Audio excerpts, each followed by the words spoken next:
सर्वप्रथम कैब 1 के सामने आएंगे और कैब 1 के सामने लुक आउट ग्लास का साफ होना तथा साथ ही साथ वाइपर ब्लेड का सही तरीके से लगा होना और लुकआउट ग्लास के सामने लगे बर्ड केज का फिटमेंट बिल्कुल सही प्रकार से होना।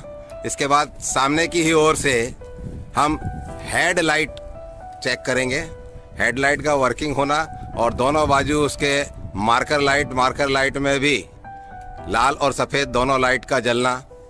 हेडलाइट के नीचे लगे UIC सॉकेट का सही प्रकार से कवर लगा होना और कवर को निकाल के एक बार देख लें कि कहीं किसी प्रकार का उसमें कोई ऑब्स्ट्रक्शन तो नहीं है।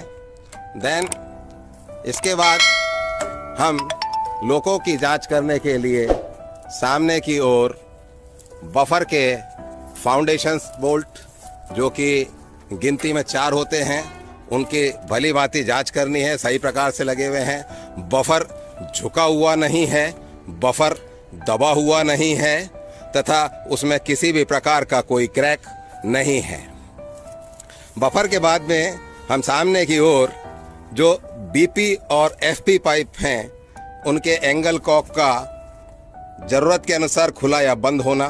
सामने की ओर का है तो इसमें एंगल कॉक बंद होना चाहिए और एंगल कॉक के सामने लगे प्रोटेक्शन केज का सही तरीके से लगा होना, किसी प्रकार का बेंड ना होना चेक करेंगे। अब हम CBC की जांच करेंगे। CBC के फाउंडेशन बोल्ट जो कि एक तरफ से 3 और दूसरी बाजू से 3 इस तरह 6 बोल्ट रहते हैं जिनकी जांच हमें भली भांति करनी है। तत्पश्चात MR और डायरेक्ट ब्रेक DB के एंगल कॉक के बंद होने की जांच करेंगे। कैटल गार्ड की जांच किसी भी प्रकार की असामान्यता के लिए करेंगे। कैटल गार्ड सही तरीके से फिट है। CBC की जांच करने के साथ साथ CBC के फाउंडेशन बोल्ट के अलावा नीचे CBC की योक पिन प्लेट जिसपे कि 6 नट बोल्ट लगे होते हैं उनकी जांच बहुत ही गहनता से की जानी आवश्यक है, क्योंकि यदि इस प्लेट के ये 6 बोल्ट निकल गए तो प्लेट सीधा नीचे आ जाएगी और योक पिन बाहर अपने वजन से नीचे गिर जाएगी, जिससे कि पूरा CBC अपने हाउसिंग से बाहर निकल जाएगी और लोड पार्ट हो सकता है। कैटल गार्ड की फिटमेंट की जांच करने के लिए कैटल गार्ड के फाउंडेशन बोल्ट्स की जांच बड़ी गहनता से किया जाना आवश्यक है। आप देख रहे हैं कि ये कैटल गार्ड के 3 बोल्ट इधर हैं और कैटल गार्ड के 3 बोल्ट इधर आपको नज़र आ रहे हैं।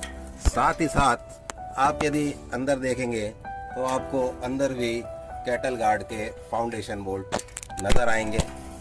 इन सभी बोल्ट्स की आपको जांच करनी है। जिस प्रकार से यहाँ देखा है इसी प्रकार से आपको आगे भी दूसरी तरफ भी देखना है। ये जांच करने के साथ साथ दोनों रेल गार्ड की भी आप जांच करेंगे। रेल गार्ड अपनी जगह पर भली भांति सेट होने चाहिए, नट बोल्ट सही होने चाहिए, रेल गार्ड कहीं से बेंड नहीं होना चाहिए और रेल की सीध में लगा होना चाहिए। देख रहे हैं हम ये दोनों रेल गार्ड अपनी जगह पर सही प्रकार से व्यवस्थित हैं और रेल गार्ड रेल की सीध में ऊपर लगे हुए हैं। अब कैब 1 के सामने से ड्राइवर की ओर आते हुए हम देखेंगे कि एयर ड्रायर भली भांति लगा है और एयर ड्रायर के D इन और D आउट कॉक पूरी तरह से खुले हुए हैं तथा D ऑफ कॉक बंद है। साथ ही साथ हम सैंड बॉक्सेस की जांच करेंगे। सैंड बॉक्स में सूखी सैंड का भरा होना तथा साथ ही साथ नीचे सैंड इंजेक्टर बॉडी का पूरी तरह से सही कसा होना और सैंड पाइप का रेल की सीध में होना जो कि चक्के के सामने रहेगा तो चेक करेंगे। अब हम सस्पेंशन सिस्टम की यदि बात करें तो इन लोगों में suspension system dual stage suspension है, जिसमें बोगी फ्रेम और एक्सल बॉक्स के बीच जो सस्पेंशन सिस्टम है वो प्राइमरी सस्पेंशन सिस्टम और बोगी फ्रेम और सुपर स्ट्रक्चर के बीच जो सिस्टम है वो सेकेंडरी है तो हम पहले प्राइमरी सस्पेंशन की बात करते हैं। प्राइमरी सस्पेंशन में आउटर मोस्ट एक्सल पर जो हेलिकल स्प्रिंग लगी हुई है वो helical spring single coil helical spring है, जबकि जो सेंटर एक्सल है, सेंटर एक्सल पे लगी हुई helical spring dual coil helical spring है, जिसमें आप देख सकते हैं कि ये अंदर भी उसके एक स्प्रिंग आपको नजर आ रही है। इन सभी स्प्रिंग की हमको जांच करनी है। सस्पेंशन में आउटर मोस्ट एक्सल पर जो ये डैम्पर लगा हुआ है, वर्टिकली लगा हुआ है, इसे वर्टिकल डैम्पर कहते हैं। इसकी फिटमेंट की भी हमको भलीभांति जांच करनी है, और क्योंकि इसी प्रकार का सिस्टम आपको आउटर मोस्ट एक्सल पे भी मिलेगा, जिसमें वर्टिकल डैम्पर लगा है, हेलिकल स्प्रिंग सिंगल कॉइल है। ये हेलिकल स्प्रिंग WAG9H लोको में सभी हेलिकल स्प्रिंग डबल कॉइल रहेंगी, जबकि जो पुराने WAG9 हैं उनमें सेंट्रल एक्सल को छोड़कर, बोगी के सेंट्रल एक्सल को छोड़कर आउटर मोस्ट एक्सल पर हेलिकल स्प्रिंग सिंगल कॉइल ही मिलती हैं। अब हम आपको दिखाते हैं कि सेंट्रल एक्सल पर वर्टिकल डैम्पर नहीं है, वर्टिकल डैम्पर की जगह एक लिंक लगा है। इस लिंक के सही प्रकार से लगे होने की जांच अवश्य करनी है। सेकेंडरी सस्पेंशन सिस्टम में, सेकेंडरी सस्पेंशन सिस्टम से रिलेटेड ये आपको सेकेंडरी हेलिकल स्प्रिंग है, जिनकी जांच आपको भली भांति करनी है। आप देखें, ये भी सिंगल कॉइल है हेलिकल स्प्रिंग, और अगर ये WAG9H लोको है तो ये हेलिकल स्प्रिंग जो सेकेंडरी हेलिकल स्प्रिंग है ये भी डबल कॉइल आपको मिलेंगी। अभी सेकेंडरी सस्पेंशन सिस्टम में ये वर्टिकल डैम्पर है, जिसका एक सिरा बोगी फ्रेम से तथा दूसरा सुपर स्ट्रक्चर से लगा हुआ है। इसकी भी हमको भली भांति जांच करनी है कि ये बराबर फिटिंग है। और इसके बाद हम आते हैं तो हॉरिजेंटल डैम्पर, इसकी फिटमेंट बराबर है, और अंदर से अपने को देखना है कि इसका एक सिरा बोगी फ्रेम से, जबकि दूसरा सिरा सुपर स्ट्रक्चर से या लोको बॉडी से जुड़ा हुआ है। इनकी भी जांच हमको भली भांति करनी है। सस्पेंशन सिस्टम के बाद तीसरा इसमें आता है जो या डैम्पर है, और या डैम्पर की भी आप जांच करेंगे, जिसका एक सिरा बोगी फ्रेम से जबकि दूसरा सिरा लोको बॉडी के साथ में से। इसकी भी जांच भली भांति करनी है, किसी प्रकार का कोई असामान्यता नहीं है। और इसके बाद हम ट्रांसमिशन सिस्टम की जांच करेंगे। ट्रांसमिशन सिस्टम के लिए इस लोको में हर एक एक्सल बॉक्स के साथ बोगी फ्रेम को एक गाइड रॉड के साथ जोड़ा गया है। गाइड रॉड का एक सिरा एक्सल बॉक्स के साथ में स्प्रिंग चेयर के साथ जुड़ा है, जिसे कि स्फेरी ब्लॉक के जरिए 2 बोल्ट से कसा हुआ है, और ये दोनों बोल्ट हमें देखना जरूरी है कि ये सही तरीके से लगे हुए हैं। दूसरा सिरा, गाइड रॉड का दूसरा सिरा जो बोगी फ्रेम के साथ जो जोड़ा हुआ है, उसे भी हम जांच करेंगे।